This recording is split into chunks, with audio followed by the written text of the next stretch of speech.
Hello, everyone. Welcome to the Vertical Reach podcast. This is where storytelling meets strategy. I'm Pauline Gray, and each week I sit down with the creators, innovators, and voices shaping the world of vertical storytelling. Let's tell stories that connect.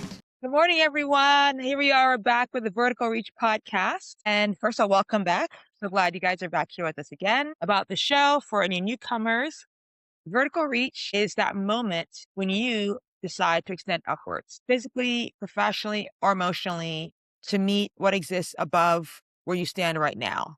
When you just know in your heart, in your life, that staying at the same level is just no longer enough. Vertical reach is the actual act of rising to meet higher, whether it's your body, your work, or your ambition. If you're a basketball player, you're saying the hoop's got to go 1 foot higher. And as a professional in media, film, television, or any part of the corporate world, you basically decided, I want the next level. And so in my show, Vertical Reach, this podcast is about people who didn't just pivot careers, they changed altitude. This season focuses on filmmakers and creators entering the vertical microdrama space. This is usually part of a large integration or reinvention of themselves. So the goal is not to really have this polished hindsight, but to really document real-time transitions. And today in the guest chair, after hot pursuit for a year, I have an incredible thought leader in the space, regular panelist and speaker at global conferences, Miss Bethany Thomson.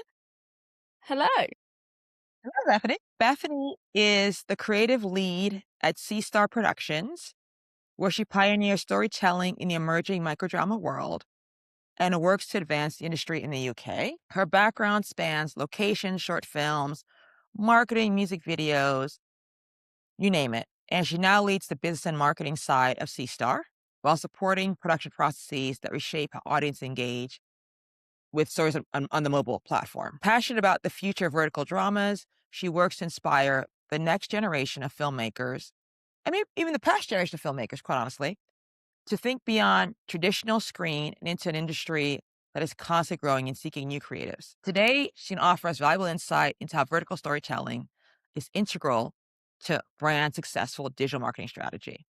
So Bethany, with that broad introduction, jump in and tell us more about yourself. Yeah, so that's me. That's what I do at C-Star. But yeah, it's funny being on this podcast because I didn't know vertical dramas existed until I joined C-Star. So I have been working with them for about a year and a half now, maybe just over that. And I had no idea what they were when I first jumped in. I jumped in as a social media girl, and now I'm speaking globally and I meet lovely people like Pauline. So I feel very blessed to be a part of the industry and to know Pauline, just to be here. My main sort of goal with C-Star is just to not destigmatize, but I'd say open up the industry and let people know that there's opportunity here. So part of what I do for that as well, what I've been doing a lot more recently is speaking at universities around the UK. So I actually just went back to speak at my old university to my old class with my tutor, and that was a fun experience. And also I spoke to the University of Bristol students, and we might actually be getting the first ever UK interns in at a vertical drama company and sort of like supporting talent right from the ground up. So that is very exciting. Amazing. Bethany, did you know, I don't think you knew that Bristol's where I went to film school. Is it? Which one did you go to? Did you go to University of Bristol? University of Bristol.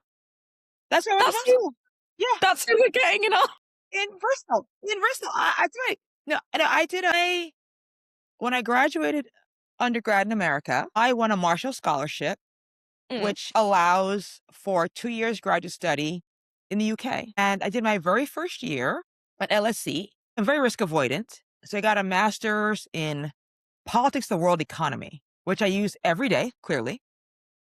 And then I had 1 more year of funding. So I went to Bristol for film school because I felt safe enough with my LSE degree to explore my true passion, which is filmmaking. Brilliant. So yeah, I went to University of Bristol Film School. So yeah, so I love Bristol, and it's changed quite a bit, obviously, but amazing. We are alumni. Yeah, a little bit. Well, tell me more. Tell me more. So yeah, when you did my introduction, it is quite a mishmash of things that I've been doing, isn't it? And you look at that and you're like, okay, Beth, like pick an avenue. But I think when you finish film school, like as a new creative and even as an established person working in the film and television, I think everyone thinks it's steps that you have to do now. So like step up, another step up, and you step into this and step into this. Whereas I found that joining it with verticals, it's less of a step and it's more of a soup. So you sort of, as soon as you stepped into it, you can elevate yourself and you can go so much further because you don't have to do it in the traditional sense and you can do so much more with it. Which is why I'm really keen to get these students in, because I know what it's like to come with no connections or to come when you're a bit stuck and you don't know what the next step is, and to give that opportunity. I think it's also really exciting that through verticals, you can learn about so many different parts of the industry and get experience in them. So things like development, commissioning, writing, anything like that. That's not stuff that I wanted to do in the first place. But through verticals, I went, oh, actually, I really like development. Like I love developing ideas. I love talking to writers. I like speaking at panels and I like to meet people and do all this stuff. And I had no idea until I joined it. So I just feel very, very blessed to be a part of it.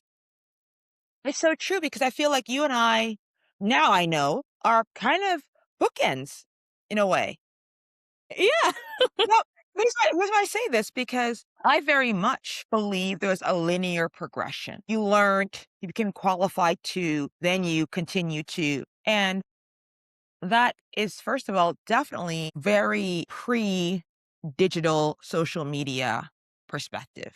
Mm. There's definitely an ascension process that had to be honored and respected. And even if you were, say, like say a camera assistant, for example, who wanted to be a cinematographer, there's this term, I'm not sure if it even exists anymore, called you have to kill your mother. No, I Yeah, haven't heard that before. because in order to become, what would be, I guess, in line, a clapper loader, for example, if you started in that role, to move up, you had to literally slay the person who was hiring you consistently. You can't become a DP if you don't kill the DP. Yeah. And now, however, because we're shooting with our phone, you don't have to so worry about progressing. And to Mm. tell you, as far as the bookending thing, get this, you'll never believe this. I can't wait to see your face. I want to see your face so badly. You will not believe this. When I was at the University of Bristol, we took probably the first week or so in the film program. Our class took a field trip to the Avid in town. Yeah. We went to the Avid in town. And I don't know if anyone might not know what an Avid is, but an Avid it still is a film editing system, but more, I think it's less in use. It's less used now, but yeah, I know what you mean. Yeah. People Yeah. will know. But for the beginning, it was very much the gold standard sort of quantum leap of filmmaking, of post-production, I should say. So my class of 10 or 15, took a field trip to the Avid in town. And as we were taking the field trip to the Avid, we were told, of course, feel free to walk around the Avid, but whatever you do, don't unplug anything from the Avid, because the person who knows how to plug it all back in is not available regularly. Mm. We have to get them in advance and schedule to come back and plug back in the Avid. And then the next thing they said was to our class, believe it or not, someday many films will be edited using computers. And you And so, guys were like, no no, way. then the best part though, I love looking at your face, any perspective, right? So then of course, the cutting edge filmmakers at that time who were going to see the Avid, we fully embraced the notion that yes, someday computers could play a part in editing films for sure. Mm. But what we were sort of discussing amongst ourselves on the bus back to school was, but how does the film get into the computer? Yeah, I mean, do you take the can of film, Yeah. yeah, put it in the computer? You just like, is there a slot for it? Like, how does it go? Yes. Oh, I love So it. Definitely. I mean, I love this because we're definitely bookending this University of Bristol emergence of digital cinema. Yeah. These are I'll have very real conversations we're having at that time. I'll have to get you in to speak to them. You can I would love that. I'm gonna be in London in the fall, so definitely, I will definitely be, brilliant. Okay. for Yeah, sure. I'll be you're chatting to them for sure. absolutely. But it's So tell me weird. more, tell me more. Well, I think it's weird actually hearing that because now you don't even need to put any film into things. You can just make everything on a computer, which is kind of scary, but you don't have to shoot anything really. It's insane. But that's something that I think everyone's thinking about in the vertical drama world is the elephant in the room, which is a big fat elephant, the AI. Everyone's thinking about it. Yes, yes, yes. But it's weird. It's weird coming from a film world as well because you have to adapt being in the vertical world, but then you're also thinking about, is this the right thing to adapt to? Are we doing the right thing? Like, what if it's a phase? Like, what if this is just happening? But you can't, if your bread and butter is production and then the people that you make production for stop production, you need something to help you out there. So that's what's been kind of the biggest hurdle for us this year. And for me is like navigating that whole new technology. Because I think you're going to have to do it. I think looking at the stats for our industry and like what's happening, we're going to have to do it. I just made a LinkedIn post, which I'm going to post, but it said that the Chinese version of TikTok, I think it's Douyin, released 50,000 AI titles in March. And Mm, that's more than Netflix is in a year. And they did that in 1 month. Like, and that's wow. yeah. So for growth and like if we're growing that way, you kind of have to grow with it. But That's I more think thousand per day. yeah, all AI generated, all completely AI generated. And I mean, people are paying for them, which is why. I mean, and the demand is there, which is why. But I don't think that our industry just has to go that way. I think there's lots of different things that we can be doing within the vertical sort of world, which we're trying to do anyway. Mhm. Interesting, interesting because when I think about the Chinese model, and I've never been to China, mind you, but I also think that they probably have different considerations Mm, because they are a communist country. And so I imagine with no expertise, there's a baseline income standard. mm, Whether you are employed or not, you will not fall below. yeah, I mean, is there actually unemployment in a communist country? no idea. I literally I'm, haven't I'm got a clue. curious. I'm really curious, I mean, and because the fear in the West is job loss. Mm, I that's it. imagine Yeah, yeah, the fear is job loss. And 100. so if there is no such thing as job loss in your economy, then it might be wise to make 12,000 films a day. Yeah. Yeah. I mean, it might just be. I think it's yeah, part of it is definitely monetary, isn't it? And if there's the demand there, and then if people they're able to pay for it, that's fine. But I do think creatively, even if you were guaranteed a salary as a creative, but you had to do it in a different, not even in a different way, but in a way that you didn't agree with creatively, I think that might be an issue. So, like, if you have a cinematographer and you say you can DOP for this entire AI microdrama, even though you're giving them an opportunity, it just might not be what they want to do. And they might say, actually, no, I'm not going to do that. I'm going to wait and I'm going to see until something else comes up. Even if they need the money, they might be like, no, because people are very resistant, aren't they? So that's what I'm thinking. Absolutely. I think that while I respect the resistance, Mm, as someone, once again, on a bookending perspective, I have definitely seen the arc of resistance. mm, And what I did learn at LSC, which I retain, and I still say that, like, this is Pauline Gray's MBA. mm. You don't got to go to no Harvard Business School, no Stanford Business School. You're good. Listen to this one sentence. 3 words. Capitalism always wins. So That's it. true. Yeah. That's it. Yeah. That's all you got to know. No, 100%. And so it won in Russia. Yeah, I mean, it always wins, It'll And so, I mean, seriously, I mean, I'm sure, for example, for your example, I'm thinking, Bethany, you don't remember the fall of the Berlin Wall personally. no, not at all. I don't think I was alive. Yeah. Exactly. I very clearly remember walking into my dorm room Mm. And my roommate, whose mother was Czech German, had just called her and told her the Berlin Wall just fell. Wow. And I walked into the room and she goes, "The Berlin Wall just fell." And so, and I was like, "Oh, okay," And there's certain markers that prove my theory that capitalism always wins. So I say that to say, as a filmmaking technician, having witnessed resistance to technology, I will also say that technology always wins. Yeah, for sure. And so I I remember think very clearly for my own career, I am a script supervisor by trade. And for most of the professional script supervising, it was done by pencil and paper. yeah. You wrote the notes. You could erase the notes.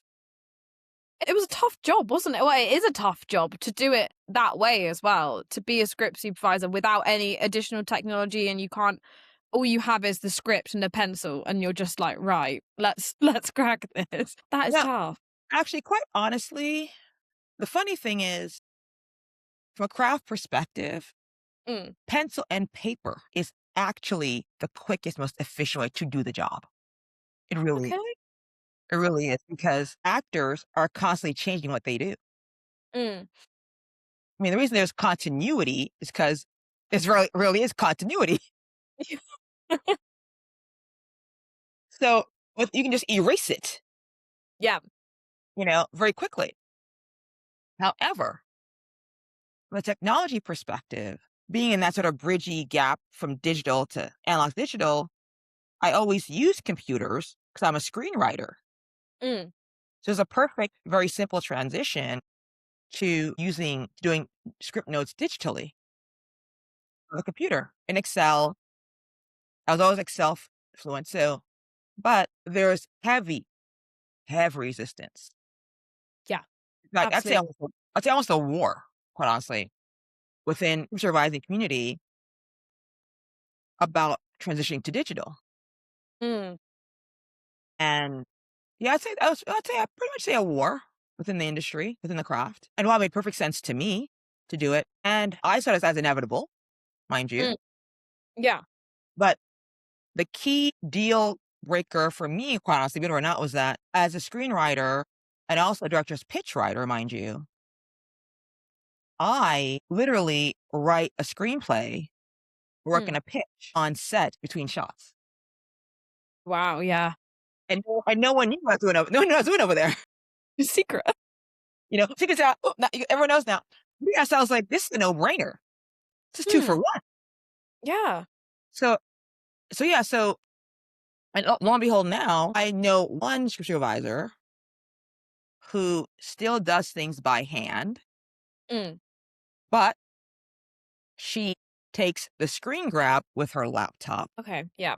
and then creates a PDF that she scans the notes, creates a PDF, and emails them. Okay, so she just digitalizes the very last bit. She does. I Exactly. guess she's sort of doing it. She's protecting, not protecting her craft, but she's protecting her way of working. But also, she's adapting right at the last minute when she has no other choice but to go digital. I mean, it's because if everyone else is doing it and you're not doing any of it, you're, like she wouldn't have a job. So she's still protecting the way she wants to work, but obviously she has adapted to the digital sort of way of Yeah. doing as well. I think that's what's happening a lot with verticals. It's why all the platforms have gone, like microdrone platforms have gone vertical. No, gone vertical have gone AI because people want them, people love them, and they earn money. They earn a lot of money. I mean, we earn like production. Don't get me wrong, it earns a lot of money as well. I think it's just because it's new, which is why it's being so popular. And it's quite a yeah, there's definitely a war, I'd say. I mean, would you say there's a bit of a war in the vertical world with the use of AI? Or do you think we're a bit more open with it? Because I've seen sort of mixed reviews. I think we're a little bit more open on both sides with AI in the vertical world. You mean we being the UK or we being the industry? Like the general industry. The UK No, is too small to talk about. no, no, I That's say that. that's me. I say this because I can only really speak from my comparison Mm, because living in America, I'm in LA right now, but having, as we know, we've been we knew each other from London, I've probably been in the past calendar year on at least 2, 3 continents Mm, and definitely in dialogue with Croatians, subcontinent Indians. I mean, I pretty much had the opportunity to kinda tap into a global insight. brilliant. Yeah. It's been very lucky, Mm, and I do find that America as a nation, we are most resistant to AI, period. yeah. To the best of my knowledge, I don't track this, but are there, like, marches and protests against AI data centers in the UK? No, there's not. No, I mean, we only have, I think we have one somewhere, but I don't know. I think what we have one in Slough and that's it. But there's not been any protests or anything like that. But I guess it's a massive thing over there, isn't it? Because they're pretty much everywhere and they guzzle so much water. Absolutely, absolutely. So, which is a problem we will very soon have to address Mm, as a nation. But I'm always startled when I go abroad at the extent to which the rest of the world has just, I wouldn't even assumed it. It's just like, it's a given. mm. It's almost like the internet is a given. Yeah. I think the technology is just, it's more about the tech and less about the, I don't know, it's not as politically charged over there. It's more just like the opportunities that it brings and not the stuff that it might not support. Like, If it's providing jobs and if it like this is the thing, it provides jobs and it provides more infrastructure and different things and people can train in it now. Like a lot of our VFX artists that we know or that I spoke to at different conferences, that you ask them about it and they're like, oh, it's kind of fine because we're just training in that now. Like we can do the VFX stuff, but we're just training in that as well. So then we have it. Yeah, it's definitely two sides of a coin, which are very, very different, the sort of views on it. So, yeah, yeah. I have a close German girlfriend. She lives in Hamburg, and her company, a third of every day of the marketing team's workday is learning agentic AI. oh, so they have like a training Yeah, thing every every, yeah. quarter. You Wow. must learn these agentic AI skills as part of your job. Okay. I know it's batting an eyelash. Yeah.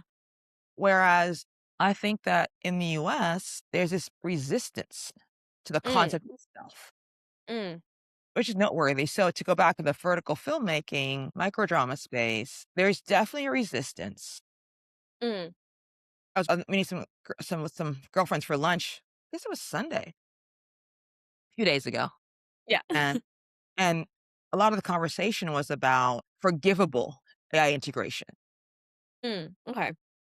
And it was a sense of like there's certain things that we knew could not be achieved with the budget Mm, without AI integration or a fusion or a mixture. So we decided that if AI was used in that way, the filmmaker could be then forgiven having used AI. hey, yeah. And that's not a conversation I'll ever have in London. I knew that. No, Never, So I'm curious, what do you see? What do you see as the future? I don't know. It's weird the whole forgiveness thing as well, isn't it? That like there is a point where you can use it and then a point where you have to work to be forgiven for using it. But I mean, what's the difference between using it to do one thing and using it to do the other thing? Like, then you have to get into the logistics. Like, okay, so how many times did you do this thing? Or how many gallons of whatever? Like, I don't know. But yeah, the industry in the UK is quite booming now. It's really fun to see it grow. It's fun to see lots of different people coming here to shoot. So Cheera TV, they're like trying to be like the A, yeah, they're like trying to be the A24 verticals, and they recently shot here, which is very exciting because it shows that people are still shooting and they're still coming over and they see the value in it, which is great. But I do think that especially in the UK and in LA as well, like where we both are, our real strength is to show the value in what we do and like our locations. I mean, for you guys, it would be like your actors and your writers and your like your specialist people you have to do verticals. Whereas here it's like we have like, I don't know, for C Star, we have like a very high end crew that all came from film and television. We had the best equipment. We've got amazing locations. I think it's, you've got to shout those things out to get, because the pie when I first joined and making verticals was huge and now it's shrunk a bit. So you just need to really find your niche now. I think it's maybe the industry has got past the point of like, it's booming, everyone's getting into it, and now people are actually in it, and they're thinking like, okay, what can we do next? It's not a case of getting in, it's a case of like utilizing the format. And I really think that brands need to utilize the format, especially with their marketing. I mean, brands, they're all about storytelling now and building community, and we're already doing it in 916 on social in a high quality way, which is why like they should get involved. So I think that's probably the next move. In the UK, I think at least the next move will be more branded storytelling. And if they go to microdramas, that's great. But if it's just narrative 9 by 16 storytelling as well, that is something that the vertical community can really hop on because we do that very well. So very exciting. And I love that. I mean, 'cause I feel like as a brand storyteller, myself, I've written for Lufthansa, Rimowa Luggage, the Mm, UN, many, many brands or entities, I should say. What I think the vertical microdrama business model has to offer, that I'd love your insight, is that once again, capitalism always wins, and you want to like buy low, sell high, right? mm, And you want to invest a little and earn a lot. And so, I mean, it's all about ROI, return on your investment, no matter which way you go. yeah. And so, if you as a brand can say, okay, whereas if in Los Angeles or any market, one day of shooting a commercial costs at least $150,000 easily. Mm, I mean, when I started working commercials, we had a budget for a 1 day shoot that was exactly 100 grand, and we went over. mm, A lit we lit went just a little bit, but we knew we could because it was really, and so, but whereas if you as a brand now can say that for 150, which is kind of the pockety budget for microdrama verticals, you can now have an entire series utilizing your brand, either ranging from product placement on a smaller scale mm, to creating the narrative as part of the storytelling. You can then reduce your risks substantially and have a nimble crew, nimble locations. You can really move and maneuver in a way that traditional filmmaking could be quite cumbersome, 100%. Yeah. and the worst thing that could happen at the end of the day was you might break even on your investment. You might sell $150,000 worth of the product. That's literally the worst thing that could happen. And I remember when my very first director's pitch that I wrote was for Glade air Yeah, yeah, freshener. Yeah, yeah. it was Glade Cashmere Woods. That was the fragrance. And yeah, it was shot in Prague. I think it was shot in Prague, but that was a 30-second spot, and they ended up having to literally stop airing the commercial because they ran out of the product. Yeah. Amazing. Yeah, I mean, it was amazing. He's an amazing director, and just all everything just was amazing circumstantial, but yeah, they literally ran out of the product on the shelf. So, the worst thing could happen for a brand storytelling business model is that you sell maybe 100 products and break even, Yep. you know? I mean, what was neat, and so, yeah, I see it as a gold mine from a Yeah. creative it's an absolute gold mine from a creative standpoint, for sure. Absolutely. I mean, not like for creatives who can utilize like a brand's voice and then do it in a microdrama format, it's really exciting. But for brands, the way I think about it, it's not even about the budget. It's like, oh, it's only going to cost me 150 or 250 episodes. It's the spending power that that audience has that you're targeting. If there's a crossover between the microdrama audience and a branded audience. Say you're like, I don't know, you sell pink wine or like skincare, whatever. I see that as a big crossover market for the people who watch verticals. As a brand, yay, you can spend 150K or 300K or whatever for a 50 episode microdrama series. Fantastic. You've got a lot of bang for your buck, but it's not about that part of it. I mean, it's great for the creatives working in it and we get the opportunity to storytell through a brand, but really you need to look at the spending power. If you're a brand that has a lot of crossover with a microdrama audience, my God, they have spending power. Like they have £4 an episode spending hour for £4 a minute is like what they're paying just to watch your True. thing. Like it's like the The Golden Pear Affair. I don't know if that was behind a paywall. I think it is behind a paywall. Oh, it is. It But is behind a paywall. It is behind a it paywall. and that's on Yes, their own. absolutely. They've made their own website for that series. Like P&G, that's their own microdrama platform for the Golden Pear Affair. People are paying for like £2 or £3 an episode just to scroll through it. And you're also advertising a product at the same time. So you get to build community and you get to also just, I think that's amazing. Even because I think storytelling wise in the vertical world, like genres, narratives, they're all going to evolve. The storytelling will evolve naturally because the format is gaining traction. But the power with brands isn't to be a part of that level up, it's to level up your audience, like grab the vertical community because it's such a circular community as well, the vertical like audience. If an actor's in one thing, they'll follow them anywhere, like Yeah. any amount of time. Like even if they don't, if it's like some sort of vampire thing and they hate vampires, they'll go, "Oh, You know, but the thing is in it, so I'm gonna go watch it." So there's a lot of power there, just unutilized power, I think, for people that people haven't clocked onto yet in the vertical drama world.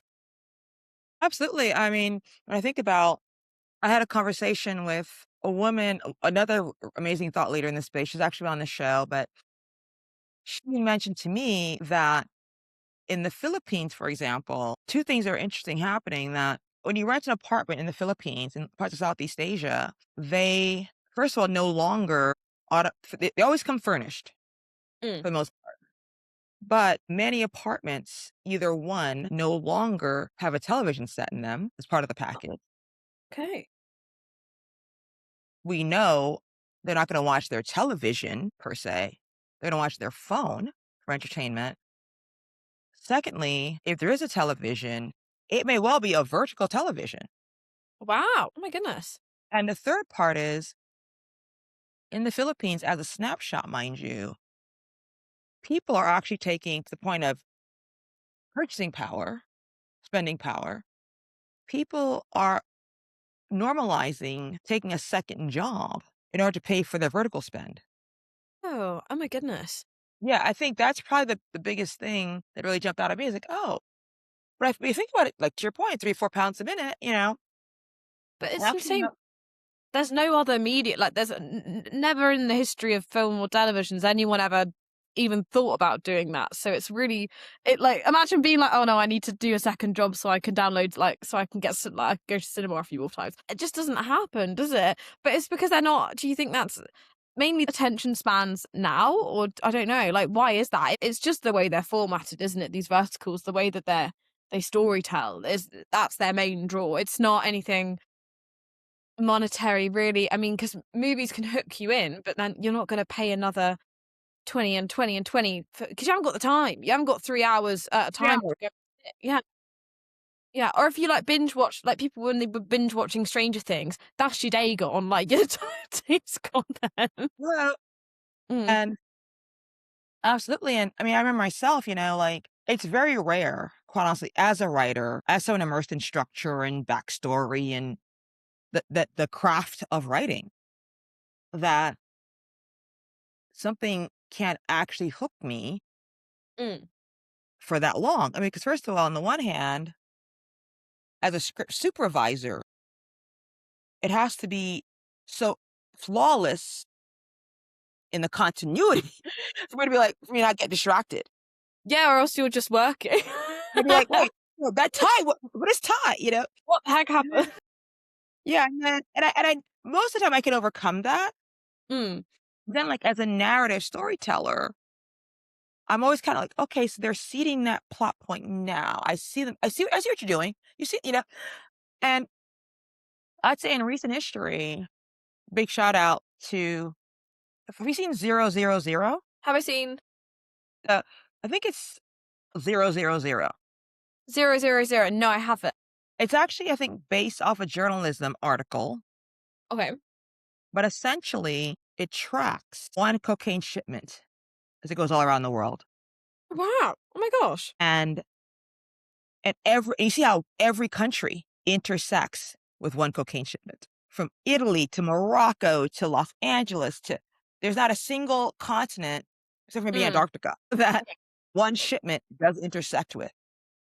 And the storylines are intersecting, narrative overlapping. I mean, everyone's interlinked in this global drug trade event, but it's 6 episodes, Mm. and I stayed up all night. I could not stop. I thought I was it was referred to me, in fact, by the same director who did the Glade commercial, mind you. He's "You gotta see this." I said, "Okay." So I said, "Let me pop it in." Bags under my eyes, next day, I can't stop. It was literally I feel like I was actually doing the cocaine myself because I 'cause I couldn't stop. You were that hooked. But with vertical, what's great is that, it's quick satisfaction, Mm. quick cliffhanger, instant gratification, all the things that narrative storytelling, in my opinion, should meet. Yeah. Yeah. Ugh. At least it should be there should be an option for it rather than just I feel like right now they're polar opposites, but there's nothing in the middle right now, which Mhm, does mhm, sort of what microdramas do with their narratives and the payoff that these don't like traditional television doesn't do fast enough. I think also why they're so popular is because they're shot in a social format where you're used to you doom scroll, you're just doom scrolling on your phone. But verticals, they offer you a bit more value, and it's like you get the buzz from scrolling on social media, but you're getting that value because you're like completing something. You're like, oh, I've mhm. completed a narrative. I've done something. I haven't just sat and scrolled for an hour looking at nothing. Like I think that's why they're also quite popular. But yeah, I just don't know. There should be a definite in between television and verticals. There's just something here, which maybe is where the major streamers and networks will come in and then they'll have that digital, like, first narrative solution. Yeah, I love the cathartic element. It's sort of it's usually, I guess you would say, like, a quicker journey to catharsis. Yeah, for sure. Yeah, because we all want the happy ending, Mm. but it's the happy ending occurring much faster than normal, you know?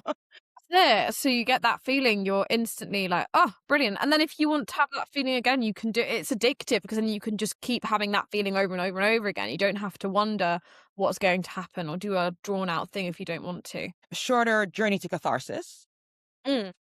and the ability to have another catharsis within the same day or same couple hours. And what I'm also realizing too is that you can literally have your catharsis on the tube on the way to work. Yeah. You don't have to have it's not a relaxing thing that you do in the evening when you get home. You can have it on your lunch break, which is kind of nice. I mean, to be able to storytell and give people the opportunity to have those moments more frequently is quite nice.